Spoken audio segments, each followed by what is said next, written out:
Assalamualaikum warahmatullahi wabarakatuh. Waalaikumsalam warahmatullahi wabarakatuh. Kata Imam Ghazali, hati itu kayak kaca, bening pada asalnya. Itu kan fitrah. Tiap kali kita berbuat dosa, nodat, plek, plek, plek. Tapi orang yang rajin istighfar, orang yang rajin berbuat baik, noda itu dia bersihin tuh, dia lap, rek. Sehingga kaca ini walaupun dia terkena kotoran, tapi bersih lagi. Kenapa? Rajin dilap, rajin istighfar, rajin berbuat baik untuk menutupi kesalahan. Tapi kalau istighfar tidak berbuat baik, berat, itu nanti itu kotoran-kotoran di kaca itu berubah jadi tieng. Tahu tieng? Udah susah diilangin kotorannya, berkarat di atas kaca. Kalau dosa sudah berkarat di hati, susah dihapus, berat untuk taubat, berat untuk melakukan kebajikan, itu sudah kerugian besar buat kita semua. Orang yang baik bukan orang yang tidak pernah salah. Orang yang baik adalah orang yang kalau dia berbuat salah dia sadar, dijadikannya pelajaran untuk tidak diulanginya lagi pada masa yang akan datang. Manusia dalam Islam tidak dilahirkan dengan dosa, tidak. Manusia bertanggung jawab terhadap perbuatannya sendiri-sendiri. Oleh karenanya, apabila kita terjatuh berbuat salah, cepatlah adakan perbaikan. Orang yang bertakwa dihapuskan kesalahannya oleh Allah, dilakukan pemutihan. Ya sama juga televisi lah. Kita dulu udah lupa bayar, kelamaan numpuk. Akhirnya kan kata petugas, yang bulan ini bayar aja dah, yang bulan ini aja dah, yang lain mau pemutihan. Kenapa? Dia sudah lihat kita punya tanda-tanda baik, pengen membayar dengan sebagaimana mestinya. Dari ketakwaan kepada Allah. Lalu wa yu'azzim lahu ajra. Orang yang bertakwa itu diperbesar pahala kebaikannya. Masya Allah. Sudah dosa saya percaya kepada sesuatu yang saya mengerti. Sesuatu yang boleh dipelajari sejak TK sampai perguruan tinggi. Sejak anak-anak sampai kakek nenek. Saya bukan percaya kepada sesuatu yang saya tidak mengerti tapi yang harus saya percaya. Saya justru percaya kepada sesuatu yang memang saya mengerti. Saudara-saudara, demikianlah bahwa Tuhan dalam Islam adalah Tuhan yang terbuka, rasional, boleh dipelajari sejak kakek-kakek sampai anak-anak, sejak TK sampai kepada perguruan tinggi. Lalu yang kedua, masih menurut kata dia, saya adalah pengagum Amerika, dia bilang. Sebagai penegak hak-hak asasi manusia. Sebagai pahlawan demokrasi. Yang pagi-pagi sudah mencanangkan di dalam dia punya Declaration of Independence. Bahwa semua manusia dilahirkan sama. All men are created equal. Saya kagum dengan itu. Sampai pada satu saat, menurut cerita dia, saya berada di New York. Saya mau masuk sebuah restoran. Saya tertegun ketika saya akan masuk. Di pintu restoran itu tertulis white only. White only. Hanya melayani kulit putih. Artinya sing kulite ireng minggir. Saya gelo, saya nelongso. Bahasa Inggrisnya. Katanya all men are created equal. Semua manusia dilahirkan sama. Lah ini kok tegel-tegele. Kok sampai hati bikin tulisan hanya melayani kulit putih. Sampai saya melihat dalam Islam ini, betapa si kulit putih dan si kulit hitam duduk saling berdampingan.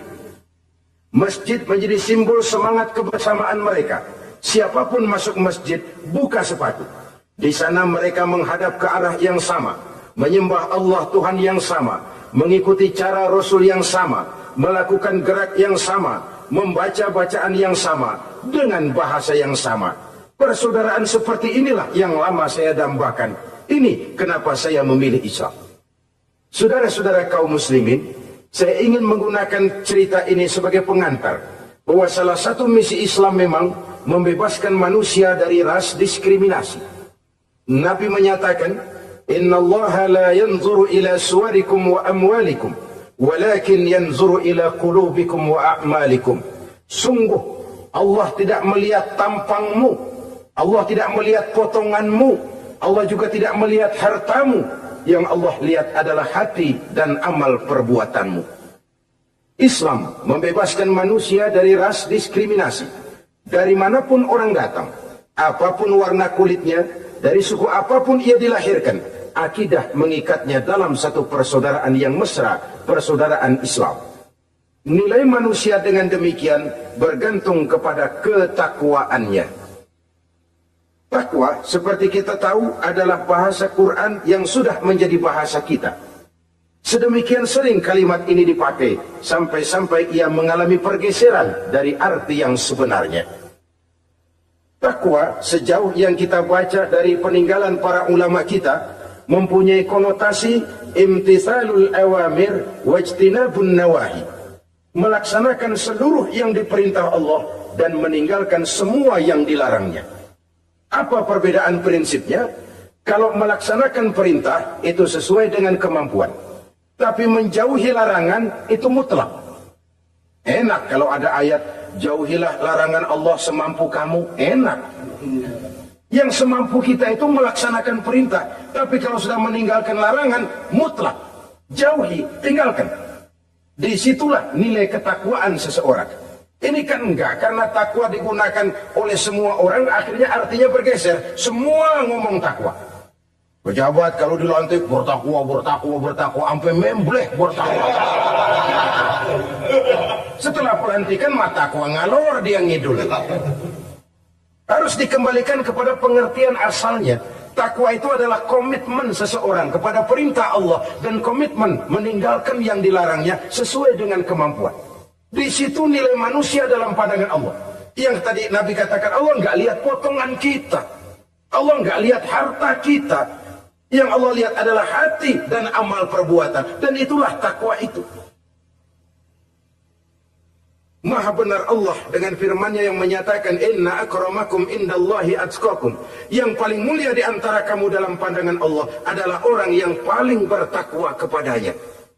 Sering sekali sekarang ini kalimat agama digunakan untuk maksud yang tidak sama dengan maksud agama. Ya contoh kalimat takwa ini. Atau misalnya kita baca iklan, telah berpulang ke rahmatullah dengan tenang. Kalau dengan tenangnya sih boleh, dah mana ada orang mati kelojotan. Tenang. Tapi ke rahmatullah. Rahmatullah itu kan artinya kasih sayang Allah. Kasih sayang Allah itu kan surga. Kalau bajingan mati, nggak ke rahmatullah pulangnya. Kalau mau jujur mestinya telah pulang ke neraka. Kalau mau jujur, kalau mau pakai bahasa netral sopan, telah berpulang. Begitu sajalah. Pulang kemana? Ya sesuai dengan amalan dia. Tapi kita kadang salah kaprah menggunakan kalimat rahmatullah untuk yang tidak baik. Termasuk di dalamnya penggunaan kalimat takwa ini. Padahal disinilah nilai manusia dalam pandangan Allah. Kalau manusia dinilai dari potongannya, bintang film nomor 1 masuk surga. Kalau manusia dinilai dari hartanya, konglomerat nomor 1, kita mau belakangan, buncit banget gitu. Allah maha benar. Yang paling mulia di antara kamu dalam pandangan Allah, yang paling bertakwa kepadanya. Nah, apa sih sifat-sifat orang takwa itu? Ini yang akan kita bicarakan pada pertemuan kali ini. Berangkat dari surah Al-Baqarah ayat 3 sampai dengan ayat 5, kita akan melihat 5 tanda orang-orang takwa itu. Apa dia? Pertama, allazina yu'minuna bil ghaib. Orang yang bertakwa adalah orang yang beriman kepada hal-hal yang gaib. Kita tahu bahwa yang ada ini kan cuma 2 saja pada hakikatnya. Pertama Allah dan yang kedua alam. Allah adalah apa yang selain alam. Yang selain alam itu ya Allah namanya. Allah itu bukan alam dan alam bukannya Allah. Allah disebut Khalik, alam disebut makhluk. Kemudian alam ini kan ada 2 macam. Ada alam nyata, ada alam gaib. Ada alam syahadah, ada alam gaib. Alam nyata kita sebut dengan alam fisika, dan alam gaib kita namakan dengan alam metafisika. Termasuk dalam alam gaib ini kita wajib beriman. Akhirat, alam gaib, kita percaya akhirat itu ada. Alam kubur, alam gaib, kita yakini keberadaannya. Malaikat, alam gaib. Jin, alam gaib. Setan, genderuwo, memedi, kuntilanak, tuyul. Kita percaya kepada iblis, percaya bahwa iblis itu ada. Kita percaya kepada malaikat, percaya bahwa malaikat itu ada. Dan kepercayaan ini sudah nature. Kalau kita lihat dalam dunia animisme, orang dahulu menyembah pohon sebenarnya kan karena dia percaya bahwa pohon punya kekuatan. Kekuatan itu yang disembah untuk mengharap manfaatnya atau terhindar dari bahaya yang bisa ditimbulkannya. Orang menyembah api karena percaya di balik api itu ada kekuatan. Orang menyembah lautan begitu, orang menyembah gunung begitu. Nah, Islam mengarahkan ini kepada hal-hal yang lebih konkret. Percaya kepada alam gaib. Bahwa di balik alam nyata ini ada alam yang tidak nyata. Apakah itu namanya akhirat, alam barzah, malaikat, jin, itu semua termasuk di dalam alam yang gaib. Orang yang bertakwa, alladzina yu'minuna bil gaib. Dia percaya kepada yang gaib-gaib itu. Percaya tentang adanya. Bukan percaya kepada iblis lalu ngikutin si iblis, bukan. Kita percaya yang namanya iblis itu ada. Setan itu ada, jin itu ada, malaikat itu ada, alam kubur itu ada. Sebagai makhluk yang diciptakan oleh Allah dan Allah sebagai khalik. Baik alam syahadat, baik alam gaib, penciptanya tetap Allah Subhanahu wa ta'ala. Allah menciptakan siang, Allah ciptakan malam, Allah ciptakan yang baik, Allah ciptakan yang tidak baik. Apa perlunya? Ada manfaatnya untuk keseimbangan dalam alam ini. Manusia kan diberikan kebebasan. Bahwa segala sesuatu sudah ditentukan Allah memang, tapi kan tidak diberitahukan ke kita. Alam naj'al lahu 'ainaini wa lisana wa syafatain. Bukankah kami berikan kamu dua mata, dua telinga, lidah? Bukankah kami berikan kamu kemampuan untuk berpikir? Kami berikan ketunjukan dua jalan yang baik, yang tidak baik. Kira-kira, manusia, ini jalan kebaikan. Akhirnya akan sampai ke surga. Ini jalan kejahatan. Akhirnya akan sampai ke neraka. Silakan kamu memilih. Agar kamu tidak salah pilih, kami berikan otak. Kami turunkan Rasul. Kami turunkan wahyu. Kami turunkan agama. Kalau sudah semikian komplitnya, masih salah pilih juga, emang dasar rezeki bonyok. Dikasih otak, diturunkan Nabi dan Rasul, diturunkan wahyu, ditunjukkan jalan kebenaran. Malahan, kata Imam Mustafa Al-Maraghi, Allah memberikan petunjuk kepada kita itu bertahap. Pertama diberikan yang namanya hidayatul ilham, insting. Insting ini tingkatan dasar yang sangat diperlukan oleh manusia. Kita bisa lapar, kita bisa sedih, kita bisa gembira, kita bisa nangis, kita bisa ketawa. Nggak ada yang ngajarin. Belum pernah saya melihat ada kursus ketawa. Belum pernah ada. Belum pernah ada akademi pertangisan. Nggak ada. Itu insting yang kita bawa sejak lahir. Dan anehnya ketawa tiap orang nggak sama, nangis tiap orang nggak sama. Itu insting. Bayangin kalau itu nggak ada. Kita nggak bisa sedih, nggak bisa gembira, kita nggak bisa ketawa, nggak bisa nangis. Polos hidup ini, kayak boneka. Nggak ada insting. Nah, ini juga diberikan kepada binatang. Binatang kan cuma instingnya insting rendah.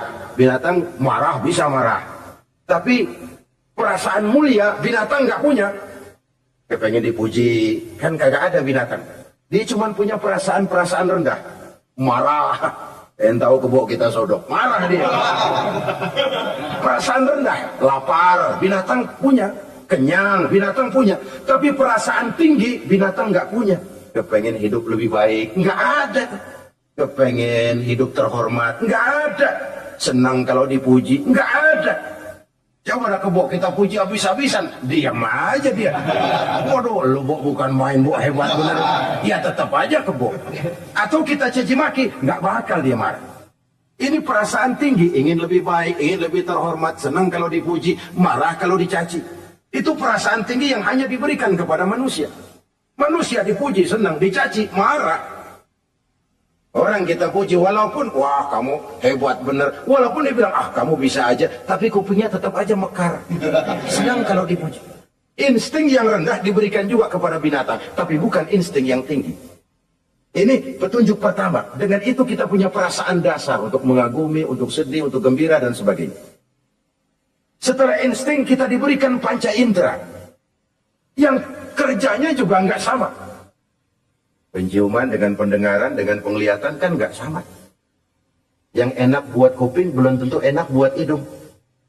Orang buang angin kalau ditinjau dari segi bunyi enak buat kuping. Tapi hidung kan kelabakan. Kerjanya nggak sama. Panca indera ini penting sebagai kesiapan untuk melayani insting. Persiapan melayani insting. Cukupkah? Tidak. Binatang juga diberikan panca indera. Bahkan kadang-kadang panca indera binatang lebih tajam daripada panca indera manusia. Nah, lalu diberikan yang ketiga, ini yang membedakan manusia dari binatang. Apa? Hidayah berupa akal, pikiran. Dengan ini, coba kita lihat. Manusia bikin rumah, burung bikin rumah. Tapi bandingkan, rumah burung dari tahun atu, ya gitu-gitu aja. Tapi rumah manusia, Masya Allah, modelnya macam-macam. Ada yang kita dari jauh nggak ngerti, ini celengan apa rumah orang ini. Bundar begini. Binatang bikin rumah, manusia bikin rumah. Binatang bikin rumah dengan insting. Manusia bikin rumah dengan otak. Hasilnya berbeda. Manusia tidak punya sayap, tapi dengan otaknya dia bisa terbang lebih tinggi dari burung. Manusia tidak bernafas dengan insang, tapi dengan otaknya dia bisa nyelam lebih dalam daripada ikan.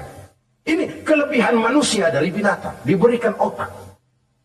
Belum cukup rupanya otak, karena otak ini penemuannya relatif. Apa yang dianggap hari ini benar, besok udah nggak benar. Apa yang hari ini otaknya bilang baik, besok dia bilang jelek. Apa yang hari ini otaknya bilang katakan jelek, besok dia bilang baik. Yang relatif tidak bisa dijadikan pegangan. Maka Allah lalu memberikan yang keempat. Hidayatuddin namanya. Petunjuk berupa agama. Diberikan insting, diberikan panca indera, diberikan otak, lalu diberikan agama. Turun para rasul yang 25 itu yang merupakan mata rantai yang berkaitan. Tidak terpisah. Misi samawi, semuanya sama bersumber dari Allah yang satu itu. Setelah agama datang, masih ada yang lebih penting. Apa? Hidayah yang disebut taufik. Persesuaian kehendak antara kita dengan Allah. Kalau taufik tidak datang, kalau taufik tidak dapat, Kan'an saja anak Nabi Nuh kufur. Anak Nabi tidak dapat taufik namanya itu. Agama turun, bapaknya Nabi. Bapaknya Nabi. Azar, ayahnya Nabi Allah Ibrahim, tidak mendapat taufik. Lalu Abu Jahal, Abu Lahab, pamannya Nabi, tidak mendapat taufik. Lalu istrinya Nabi Lut tidak mendapat taufik. Bayangkan ini, anak Nabi, paman Nabi, bapak Nabi, istri Nabi. Taufik inilah yang hak prerogatif Allah. Insting semua dikasih. Panca indera semua dikasih. Otak semua dikasih. Agama kepada semua diturunkan. Tapi taufik ini hak prerogatif Allah. Lah kita ini bersyukur. Ponakan Nabi aja bukan dapat taufik. Tidak sekedar mendengar Islam, mendengar agama, tapi mengikuti agama itu sendiri. Inilah institusi-institusi yang diberikan Allah kepada kita. Jadi kalau sudah begini lengkap, manusia, nih aku kasih, tempuh jalan ini, masih salah juga, dasar sableng. Pantas kalau Allah mengadili, pantas kalau Allah memberikan sanksi. Kenapa? Rasul udah turun, otak dikasih, panca indera dikasih, peringatan dikasih, masih salah juga. Pantas dong kalau diadili. Kecuali kalau Allah nggak nurunin apa-apa. Hidup dah selagu-lagu lu sono. Mau guling, mau kupak, terserah deh. Kalau begitu, lalu ada pengadilan, nggak adil. Ini institusinya lengkap kok. Pantas kalau Allah mengadakan pengadilan di akhirat. Pantas kalau Allah meminta kita pertanggungan jawab. Komplit begini rupa. Ya, termasuk di dalamnya kita percaya kepada yang gaib ini. Bahwa ada yang tidak nyata di balik yang nyata ini. Ada yang kita percaya kebaikannya. Ada yang kita percaya sekedar percaya saja. Kayak setan, iblis, kita percaya adanya. Tapi kan nggak wajib ngikuti. Termasuk mempelajari ilmu-ilmunya setan, ilmu-ilmunya iblis. Tenung, santet, nujum-nujuman, ramal-ramalan. Itu kan ilmu-ilmunya setan, ilmu-ilmunya iblis. Belajar saja pun jangan. Belajar saja pun nggak boleh, apalagi sampai mengamalkannya. Karena tatkala kita belajar, apalagi mengamalkan, kita sudah bersekutu dengan setan dan iblis. Na'udzubillah summa na'udzubillah. Ini yang pertama. Jadi orang yang bertakwa itu sifatnya yang pertama, dia percaya kepada yang gaib. Di balik yang nyata ada yang tidak nyata. Saudara-saudara, jangankan yang alam seperti ini ya, alam kubur, alam akhirat. Masih di alam nyata ini saja, ada sesuatu yang hanya kita bisa rasakan tapi nggak bisa kita lihat, nggak bisa kita pegang. Contohnya angin. Ada tuh, kita rasain, tapi kan nggak bisa kita pegang. Bentuknya bagaimana kita nggak tahu. Wah merah pak, kenapa? Buktinya dikerok. Itu mah merah kerokan, bukan warna angin merah. Sesuatu yang ada, tapi hanya bisa kita rasakan. Pedas, makan cabai pedas. Pedas itu ada, tapi kan abstrak. Mana sih pedasnya? Nggak bisa kita pegang, nggak bisa kita lihat, tapi kita rasain. Oh itu yang hijau mah cabai, Mam. Pedasnya mana pedasnya? Sesuatu yang cuma ada rasa, tanpa bentuk, tanpa bisa kita jamah.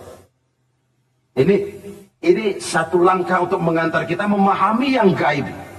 Yang masih dalam alam nyata saja, ada sesuatu yang kita cuma merasakan adanya, tapi kita nggak bisa lihat, kita nggak bisa pegang. Makanya ada orang tanya, Pak, itu kalau orang mati dibacain Fatihah di sono apa pahalanya nyampe tuh? Saya jawab, kalau ente nggak percaya mati dulu dah. Mati dulu bacain Fatihah, tungguin di sono. Kalau nggak nyampe balik lagi kemari. Memang bagaimana hal-hal yang kayak begitu? Wong sholat saja kita nggak tahu sholat kita diterima atau tidak oleh Allah. Kita puasa, kita hanya melaksanakan. Allah mau terima apa tidak, kita nggak tahu. Itu yang nyata-nyata, apalagi sudah berkaitan dengan hal-hal yang gaib. Ini sifat yang pertama, orang yang bertakwa, alladzina yu'minuna bil ghaib, dia percaya kepada yang gaib. Alam kubur itu ada, alam akhirat ada, malaikat ada, jin ada, surga ada, neraka ada, dan lain sebagainya. Satu. Yang kedua, orang yang bertakwa itu wa yuqimunas shalah. Setelah percaya kepada yang gaib, mereka juga mendirikan sholat. Nah, mari kita lihat ayatnya. Selalu yang berkaitan dengan sholat itu kalimatnya yuqimunas shalah. Mendirikan sholat. Bukan mengerjakan. Gak ada ayat i'malis sholah, if'alis sholah, kerjakan sholat. Gak ada. Selalu aqimis sholah, dirikan sholat. Kenapa? Kata para ulama, kalimat mendirikan ini mengandung makna istimrar. Mengandung arti kontinuitas. Ada kelanjutan.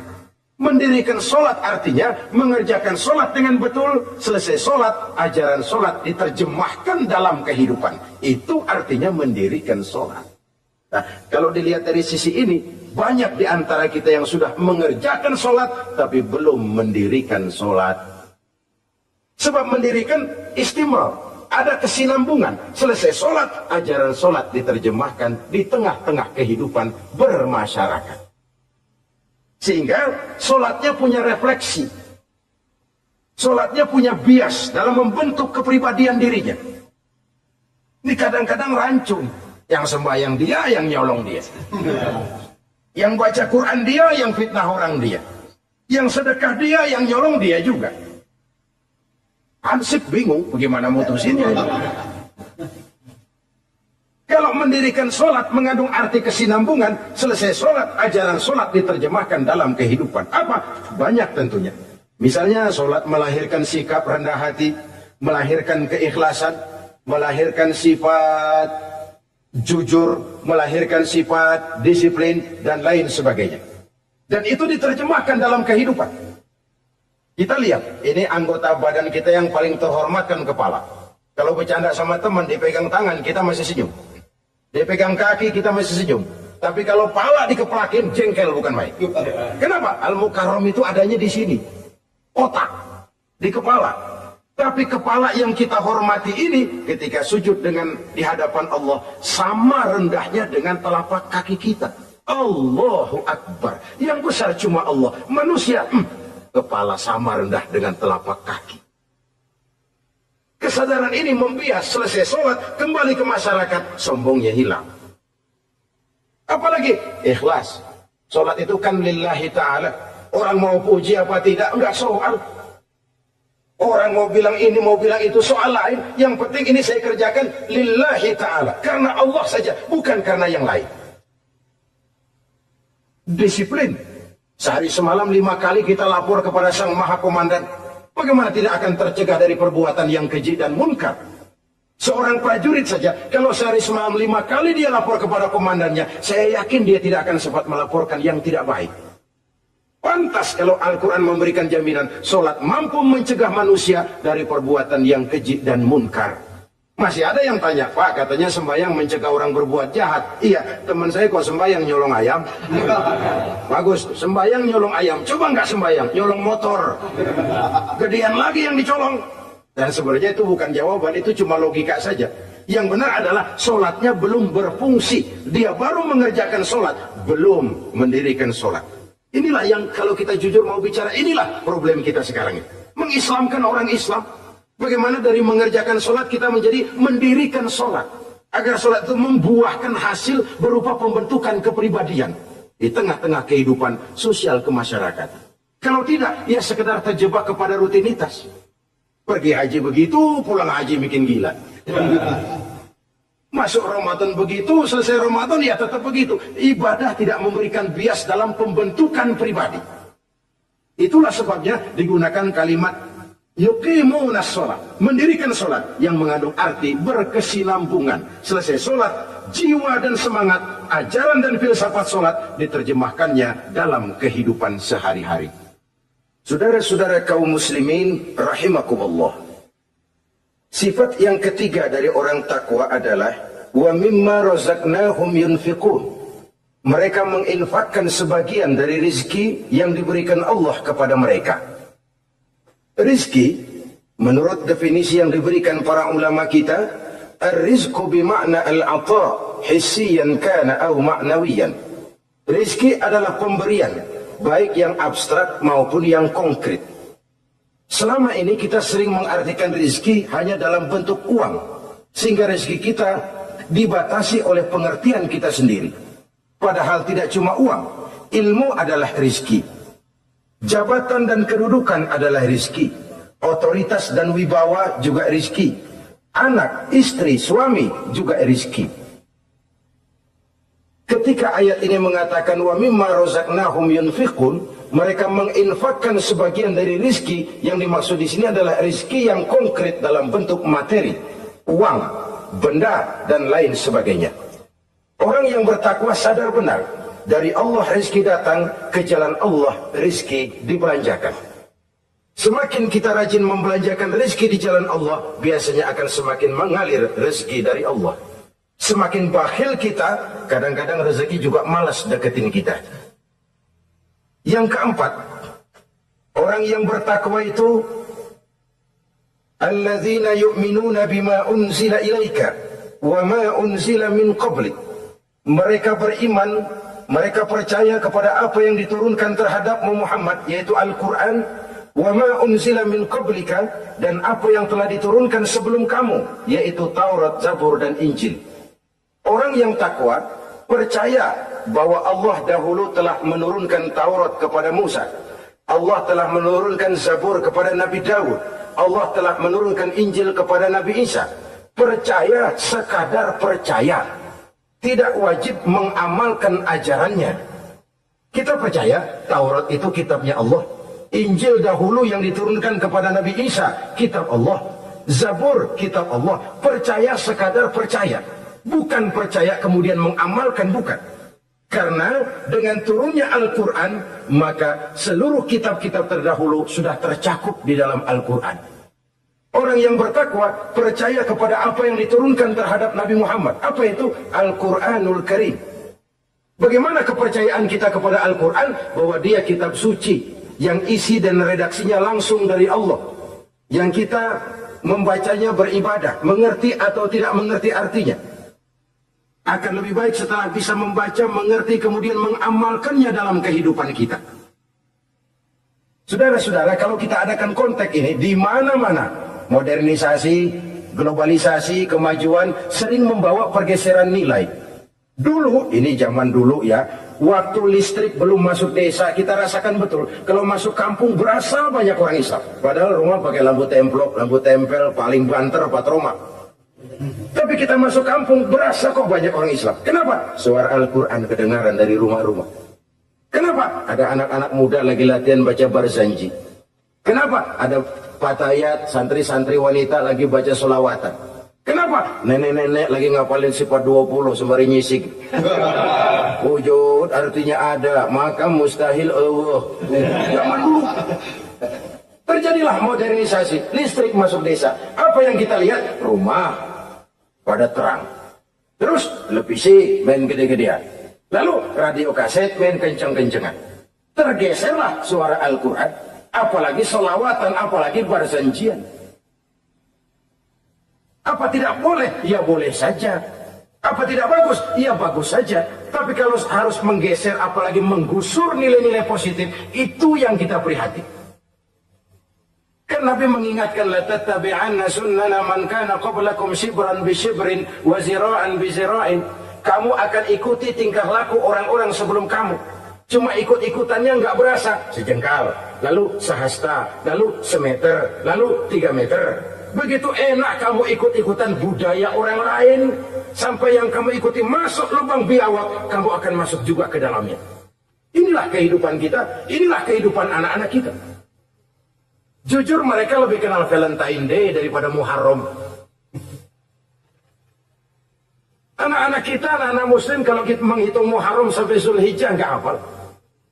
Kalau Januari sampai Desember, anak-anak kita bangun tidur hafal.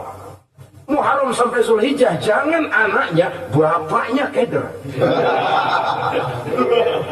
Kita hanyut oleh budaya-budaya yang, ya bukan saya katakan bukan tidak baik, tapi kalau harus menggeser, apalagi menggusur yang ada kaitannya dengan nilai agama, ini kan ironi.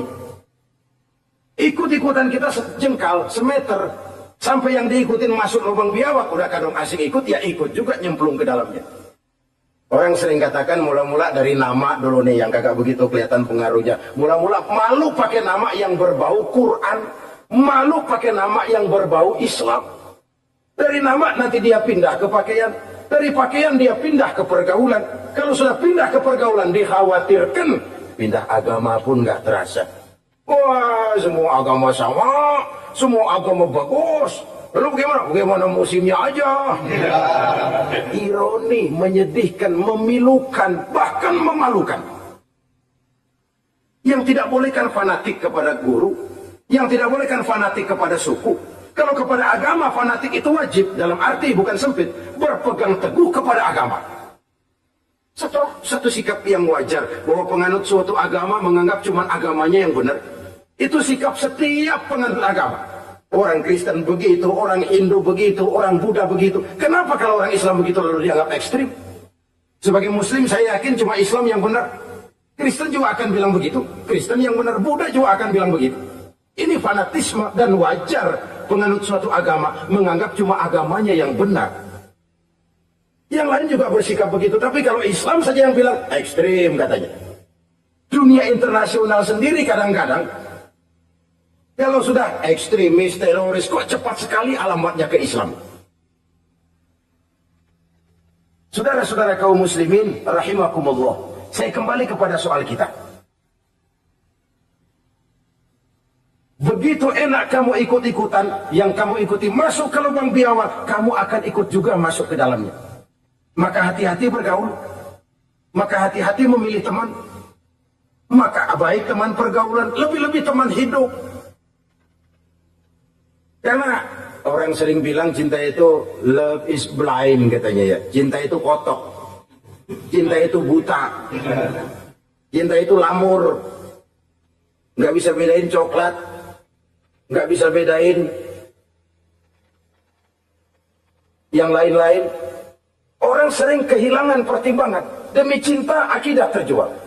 Demi cinta akidah tergadai. Tidak ada kemalangan yang paling malang kecuali kalau kita harus berpisah dengan akidah. Sebab itu modal dasar. Nah, orang yang bertakwa, dia beriman kepada Al-Quran. Beriman kepada Quran artinya apa? Menjadikan Quran sebagai imam dan dia sebagai makmum. Konsekuensinya, makmum harus ikut imam. Selain Quran dia percaya kepada Injil, kepada Zabur, kepada Taurat. Dilihat dari sudut ini, umat Islam itu lebih toleran loh. Orang lain yang memegang Injil nggak bakal percaya kepada Quran. Orang lain yang memegang Taurat nggak akan percaya kepada Quran. Tapi orang yang memegang Quran, dia percaya kepada Injil, dia percaya kepada Taurat. Dari sudut ini kan kita lebih toleran. Allah dahulu menurunkan Injil kepada Isa. Yang Injil itu yang kita percaya. Yang Allah turunkan kepada Isa. Yang Allah turunkan Taurat kepada Musa. Bukan yang telah terkena intervensi dan investasi manusiawi. Dan percaya pun terbatas percaya kepada adanya. Bukan kepada mengamalkannya. Kenapa? Karena ordenya udah lewat. Kita percaya Bung Karno adalah presiden pertama Republik Indonesia. Tapi kan udah lewat. Udah lewat. Kita percaya Bung Karno presiden pertama Republik Indonesia. Tapi kan udah lewat, udah selesai. Begitulah kita mempercayai Taurat, mempercayai Injil. Ada, kita percaya. Tapi kan udah selesai misinya. Yang berlangsung sampai akhirat nanti adalah Al-Quranul Karim. Orang yang bertakwa meyakini itu. Ini yang keempat. Yang kelima, wabil akhirati hum yuqinun. Mereka yakin orang bertakwa ini kepada adanya akhirat. Kalau itu kan gampang, semua orang juga yakin. Loh, bukan sekedar yakin, sekedar percaya. Ya, percaya kepada Allah, percaya kepada akhirat. Pokoknya percaya. Bagaimana? Ya begitu, pokoknya percaya. Bukan itu. Kepercayaan yang memberikan refleksi. Iya ya, akhirat ada. Ada hidup sesudah mati, ada akhirat sesudah dunia. Saya memang benar kepengen cepat kaya, tapi kalau nipu orang nanti di akhirat bagaimana? Ini loh. Saya memang benar kepengen cepat naik pangkat, tapi kalau mesti jilat atas, injak bawah, sikut kiri kanan, teman jadi lawan, lawan jadi teman, di akhirat saya bagaimana? Ini loh percaya akhirat itu. Saya memang benar kepengen cepat kaya, tapi kalau makan renten, nanti di akhirat bagaimana? Kepercayaan yang mewarnai gerak kehidupan. Kalau percaya sekedar percaya, yang buta campur budak juga percaya. Akhirat ada. Tapi kan kepercayaan yang memberikan refleksi, mewarnai gerak hidup kita. Loh, enggak gitu. Orang yang percaya akhirat itu gayanya enggak gitu. Orang yang percaya akhirat itu sikapnya enggak gitu. Orang yang percaya akhirat jalannya enggak gitu. Orang yang percaya akhirat ngomongnya enggak asal ngomong. Kepercayaan yang memberikan refleksi terhadap gerak hidup. Nah, ini refleksi dari sifat-sifat takwa. Saudara-saudara, kalau itulah sifat-sifat orang takwa, lalu terhadap mereka yang takwa ini, karunia apa yang diberikan Allah? Apa keutamaan mereka? Mari kita kutip beberapa ayat. Pertama, ini janji Allah ya. Wa may yattaqillaha yaj'al lahu makhraja. Siapa yang bertakwa kepada Allah, maka ia akan diberikan jalan keluar dari segala macam kesulitan. Masya Allah. Orang takwa itu kan orang yang dekat dengan Allah. Kalau sudah dekat dengan Allah, everything is running well. Apa yang nggak selesai? Impossible, kata otak. Tidak mungkin, kata rasio. Mana bisa menurut kebiasaan. Tapi orang yang takwa selalu saja ada jalan keluar. Selalu diberikan Allah jalan keluar. Ini yang faktor yang irasional. Faktor yang non-komputer. Faktor yang samawi. Allah yang mau, ada saja jalan keluar. Coba. Waktu terjadi peristiwa hijrah, Masya Allah. Rasulullah itu sudah dikepung rapat rumahnya, pagar betis. Jangan manusia, tikus saja nggak bisa lewat. Rapat di pagar betis. Kesepakatan sudah jelas, membunuh Muhammad bersama-sama. Apa yang terjadi? Ketika Nabi keluar, buka pintu. وَجَعَلْنَا مِنْ بَيْنِ أَيْدِيهِمْ سَدًّا وَمِنْ خَلْفِهِمْ سَدًّا فَأَغْشَيْنَاهُمْ فَهُمْ لَا يُبْصِرُونَ. Di depan belakang, di kiri kanan mereka kami jadikan dinding. Kami butakan mereka. Mereka enggak lihat Muhammad keluar dari rumahnya. Allah berikan jalan keluar. Padahal Quraisy siaga satu, pita merah, apel siap, mata menteleng, Nabi lewat enggak kelihatan. Persis ikan bandeng. Ikan bandeng kan melotot, colok dia maju. Enggak lihat apa-apa. Yaj'al lahu makhraja. Allah berikan jalan keluar dari berbagai macam kesulitan. Sesuatu yang menurut kita, aduh udah deh, nyerah dah, nggak bisa dah. Tapi orang yang takwa kepada Allah, Allah janji. Allah lah yang janji ini. Yaj'al lahu makhraja. Allah akan berikan jalan keluar dari segala macam kesulitan. Kenapa? Dia dekat dengan Allah. Orang yang kayak begitu yang kita takut itu. Doanya ngebul kata anak-anak. Permohonannya didengar, ratapannya dipenuhi. Allah berikan dia jalan keluar. Ada saja jalan keluarnya. Ini keistimewaan pertama dari orang yang takwa itu. Lah kalau Allah yang ngasih jalan keluar, siapa yang bisa mencegah jalan orang kayak begitu? Di pagar betis lolos. Di Gua Sur Quraisy sampai ke Gua Sur. Mencari Nabi. Kalau mereka nengok aja kelihatan. Apa yang terjadi? Dilalah. Dadakan. Burung bertelur di bibir goa, laba-laba bikin sarang di bibir goa. Quraisy mikir kalau Muhammad masuk kemari telur berantakan, rumah laba-laba hancur ya. Nggak mungkin dia ke sini, cari ke tempat lain. Rumah laba-laba yang rapuh menggagalkan usaha Quraisy yang gagah perkasa. Yaj'al lahu makhraja. Allah berikan jalan keluar. Ini yang pertama. Yang kedua, wa yarzuqhu min haitsu la yahtasib. Allah berikan rezeki dia, orang yang takwa ini, dari jalan yang tidak disangka-sangka. Rezekinya mengalir. Kenapa? Dia dekat dengan Allah. Allah maha kaya. Kadang-kadang, ini orang kerjaannya sujud doang, mengangkat tangan, rezekinya ada aja. Allah yang kaya. Allah yang maha tahu. Orang yang takwa walaupun gajinya kagak ada, penghasilannya gede. Allah yang memberi. Jangan lupa itu ada gaji, ada penghasilan. Kalau gaji kan ada ukurannya. Kadang-kadang ada orang gajinya kecil, penghasilannya gede. Pokoknya jadi lurah musim gusuran. Itu penghasilan. Kalau gaji bisa diukur, tapi penghasilan gede lah. Kalau semeter komisinya sekian kan gede penghasilan. Ada juga yang memang gaji gede, penghasilan gede. Ini pejabat-pejabat yang banyak sikutannya tuh. Saudara-saudara kaum muslimin, orang yang bertakwa itu yarzuqhu min haitsu la yahtasib. Allah berikan rezeki lewat jalan yang dia nggak sangka-sangka. Ada aja jalannya. Nggak punya duit tapi haji bisa pergi. Nggak punya duit tapi ya hidupnya wajar. Tamu datang balahan. Pernah itu ada tamu di Jawa Timur sana datang ke rumah seorang kiai. Ratusan tamu dikasih makan semua. Padahal kiai rumahnya gede. Tamu ada yang dalam hatinya nyeletuk. Ini kiai bisa ngasih makan orang satu rombongan banyak begini, duit dari mana ini? Dalam hatinya, disamperin sama kiai. Kamu jangan buruk sangka, ini rezeki halal. Bukan cuma rezeki, dia bisa ngerti hati orang. Mukasyafah. Allah bukakan apa yang Allah nggak bukakan buat orang lain.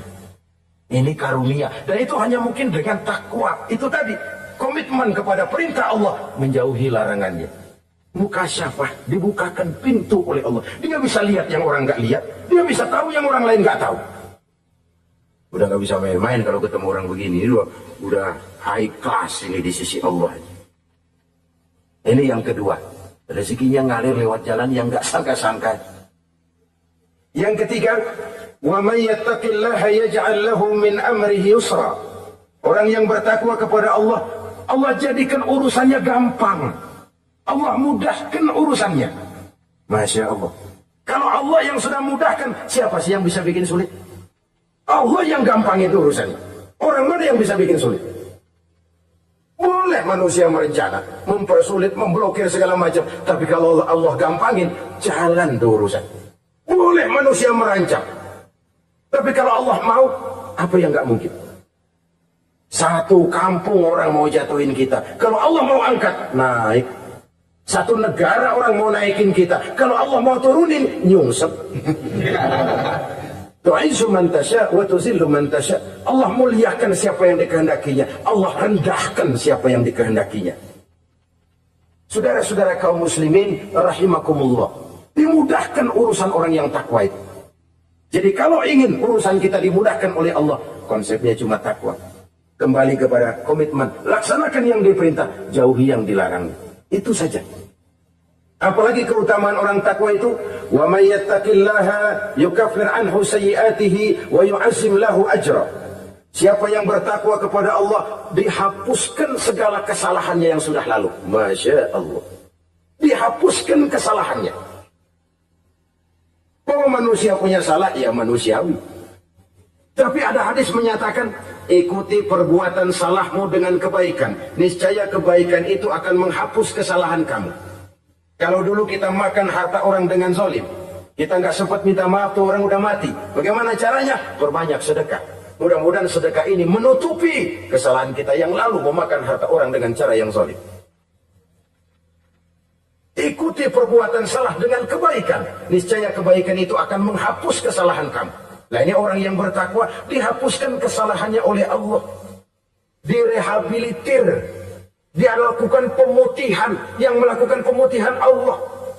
Kalau dosa sudah dihapuskan, Masya Allah. Coba. Ada hadis menyatakan, siapa orang baca Bismillahirrahmanirrahim, maka dia bisa lewat di atas air. Beku itu air. Bismillah saja bisa jalan di air. Ini bismillahnya orang yang bagaimana? Nih. Bismillahnya orang yang bobotnya ringan. Bobotnya ringan, dia bisa jalan di air. Kenapa bobotnya ringan? Dosanya pemutihan. Model kita 16 kali baca bismillah, lewat di empang kelelep aja. Bobot kita kelewat berat oleh lapisan-lapisan dosa. Makin banyak dosa, makin berat bobot. Karena bagaimana kita mau mendapat kemudahan dari berbagai urusan? Dong dosa kita berlipat-lipat. Kata Imam Ghazali, hati itu kayak kaca. Bening pada asalnya. Itu kan fitrah. Tiap kali kita berbuat dosa, noda. Plek. Tapi orang yang rajin istighfar, orang yang rajin berbuat baik, noda itu dia bersihin tuh, dia lap, rek. Sehingga kaca ini, walaupun dia terkena kotoran, tapi bersih lagi. Kenapa? Rajin dilap, rajin istighfar, rajin berbuat baik untuk menutupi kesalahan. Tapi kalau istighfar tidak berbuat baik berat, itu nanti itu kotoran-kotoran di kaca itu berubah jadi tieng. Tahu tieng? Udah susah diilangin kotorannya, berkarat di atas kaca. Kalau dosa sudah berkarat di hati, susah dihapus, berat untuk taubat, berat untuk melakukan kebajikan, itu sudah kerugian besar buat kita semua. Orang yang baik bukan orang yang tidak pernah salah. Orang yang baik adalah orang yang kalau dia berbuat salah dia sadar, dijadikannya pelajaran untuk tidak diulanginya lagi pada masa yang akan datang. Manusia dalam Islam tidak dilahirkan dengan dosa, tidak. Manusia bertanggung jawab terhadap perbuatannya sendiri-sendiri. Oleh karenanya, apabila kita terjatuh berbuat salah, cepatlah adakan perbaikan. Orang yang bertakwa dihapuskan kesalahannya oleh Allah, dilakukan pemutihan. Ya sama juga televisi lah. Kita dulu-dulu udah lupa bayar, kelamaan numpuk. Akhirnya kan kata petugas, yang bulan ini bayar aja dah, yang bulan ini aja dah, yang lain mah pemutihan. Kenapa? Dia sudah lihat kita punya tanda-tanda baik, pengen membayar dengan sebagaimana mestinya. Dari ketakwaan kepada Allah. Lalu wa yu'azzim lahu ajra. Orang yang bertakwa itu diperbesar pahala kebaikannya. Masya Allah. Sudah dosa dihapus, diampuni, diputihkan, kebaikannya dilipat gandakan pahalanya. Padahal kita semua sama-sama maklum. Inilah kenikmatan Islam. Kalau kita berbuat jahat, dibalas dengan yang setimpal. Kalau kita berbuat baik, dibalas berlipat ganda. Wallahu yudha'ifu liman yasha. Allah melipat gandakan pahala kebaikan bagi orang yang dikehendakinya. Alangkah pemurahnya Allah. Dosa kebaikan berlipat ganda, dosa kesalahan seimbang dengan kesalahan itu. Karena itu kata para ulama sufi, kalau kamu berbuat jahat, jangan lihat besar kecilnya, tapi lihat kepada siapa kejahatan kamu lakukan. Kalau kamu mendapat kebaikan, jangan lihat besar kecilnya, tapi lihat siapa yang ngasih kebaikan itu. Kecil dosa kita lakukan, tapi kepada Allah. Sedikit karunia yang kita terima, Allah yang ngasih. Logikanya begini. Saya ketemu menteri, dikasih duit 5.000 perak, 5.000 rupiah. Karena yang ngasih menteri, itu duit barangkali saya jadiin jimat. Nggak saya belanja-belanjain. Saya simpen. Kenapa? Buat bangga-banggaan, buat cerita-ceritaan. Saya ketemu Menteri Ano, masa nih 5.000 perak dikasih. Menteri yang ngasih 5.000 rupiah, saya simpan, saya jadikan kebanggaan. Bagaimana kalau yang ngasih Allah, yang serba maha, maha kaya, maha adil, maha tahu, kita lupakan. Akaltum ni'mata rabbikum walam tashkurulah. Tiap saat kita namakan nikmat Allah, tapi kita lupa bersyukur kepadanya. Padahal Allah janjikan, makin kamu pandai bersyukur, makin aku tambah nikmatku. Tapi kalau kamu tidak pandai bersyukur, awas, azabku itu amat pedih. Jadi azab, nikmat maksud saya, bisa berubah menjadi azab kalau kita tidak pandai mensyukurinya. Saudara-saudara kaum muslimin, rahimakumullah. Dari uraian singkat ini, saya ambil beberapa catatan utama. Pertama, nilai manusia dalam pandangan Allah adalah ketakwaannya. 14 abad yang lalu, sebelum orang teriak-teriak tentang hak asasi, Rasulullah sudah mencanangkan semangat persamaan ketika beliau bersabda, "An-nasu kulluhum li Adam, wa Adam min turab, la fadla li Arabiyyin ala ajamiyyin illa bitaqwa." Seluruh manusia berasal dari Adam. Adam diciptakan dari tanah. Tidak ada kelebihan Arab dengan yang bukan Arab kecuali takwanya. Di situ nilai manusia dalam pandangan Allah. Takwa bukanlah kulit. Wah, itu kalau sorbannya paling gede berarti paling takwa. Belum tentu. Wah, tasbihnya panjang-panjang. Belum tentu. Oh, jenggotnya jengser. Belum tentu. Wah, kumisnya tebal. Buat nyaring kopi kali. Itu kulit. Kulit perlu, tapi isi jauh lebih penting. Sehingga Nabi katakan, at-taqwa hahuna. Takwa itu di sini, di sini, di sini. 3 kali. Di hati. Bukan di serban, bukan di tasbih, bukan di sajadah, bukan di sarung. Di sini, di situ takwa. Penggeraknya adalah hati. Dan untuk itu Allah menyediakan fasilitas keutamaan. Diberikan jalan keluar dari berbagai kesulitan, diberikan rezeki dengan jalan yang tidak disangka-sangka, dihapuskan kesalahannya, dimudahkan usahanya, diperbesar pahala kebajikannya. Karena itu, untuk mengejar posisi di hadapan Allah, tidak lain adalah takwa. Allah tidak bedakan manusia dari keturunannya, warna kulitnya, tapi dari ketakwaannya kepada Allah. Orang yang takwa disebut muttaqin, dan itulah nilai tertinggi manusia di hadapan Allah Subhanahu wa taala. Semoga kita diberikan kekuatan untuk mencapai martabat takwa ini dan mendapat keutamaan-keutamaan seperti yang dijanjikan